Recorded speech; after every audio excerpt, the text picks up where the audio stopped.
Hi hello అందరికీ నమస్తే.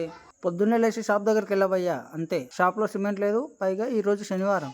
శనివారం అంటే చాలు నాకు కాయలు వణుకుతాయి. కాయలు అంటే ఏంటివని మాత్రం అడగకండి నన్ను. శనివారం అంటే ఎందుకు ఇంత భయపడుతున్నానో మీకు వీడియో చివరిలో చెప్తాను. సీదా మ్యాటర్లోకి వెళ్ళిపోదాం. ఈ రోజు సిమెంట్ లారీ వచ్చింది. మనకు 37 టన్నుల సిమెంట్ వచ్చింది. 37 టన్నులు అంటే ఎన్ని బ్యాగులు అని మీకు డౌట్ రావచ్చు. నువ్వు పరేషాన్ ఏం కాకు, నేను క్లారిటీగా చెప్తా విను. ఒక్క bag wait 50 kgs. 50 into 20 1000 kgs అంటే 20 బ్యాగ్స్ కి ఒక టన్ను. 37 టన్నులు అంటే 740 బ్యాగ్స్ వచ్చాయి. ఫైనల్ గా లారీ దింపుడు స్టార్ట్ అయింది. ఇవాళ సన్ బ్రో బాగానే మండుతున్నాడు. సన్ బ్రోని బతిమిలాడుకున్నా కొంచెం రెస్ట్ తీసుకోమని. దెంగేరా బ్యా అన్నాడు. సపోర్ట్ చేయకుండా లారీ దింపుకున్నా. మధ్యాహ్నం 2 అయింది. 70 బ్యాగ్స్ ఆర్డర్లు ఉన్నాయి. క్రాసింగ్ చేసుకోవాలి. క్రాసింగ్ అంటే మీరు అనుకున్న క్రాసింగ్ కాదు. టెంపర్ మూవీలో కాజల్ అన్న క్రాసింగ్ అస్సలు కాదు. లారీల నుంచి బులోరోకి వేసేదాన్ని మేము క్రాసింగ్ అంటాం. బులోరోలో 100 బ్యాగుల కన్నా ఎక్కువ వేయడం కుదరదు కాబట్టి 100 బ్యాగులు క్రాసింగ్ చేసుకొని సైడ్ మీదకి వెళ్ళిపోయినాం.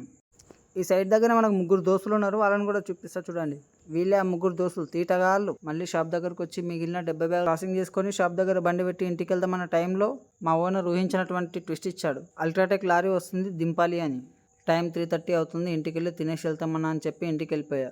ఒక పెరుగు ప్యాకెట్ తీసుకుని ఇంటికాడ నిండగా తిని మళ్ళీ సీదా అల్ట్రాటెక్ లారీ దగ్గరికి వెళ్ళిపోయా. అల్ట్రాటెక్ 240 బ్యాగులు వచ్చింది. ఒక సైడ్ దగ్గర 140, ఒక సైడ్ దగ్గర 100.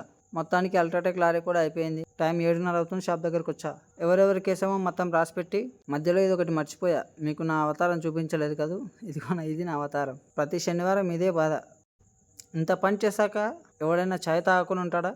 సో ఒక ఛాయ్. ఇంటికి వచ్చి బాడీని బట్టల బ్రష్తో రాకి బట్టల బ్రష్ అరిగిపోతుంది కానీ నా కాళ్ళకు చేతులకు పట్టిన సిమెంట్ మాత్రం పోతలేదు. ఫైనల్గా స్నానం చేసా, తిని పడుకుంటా.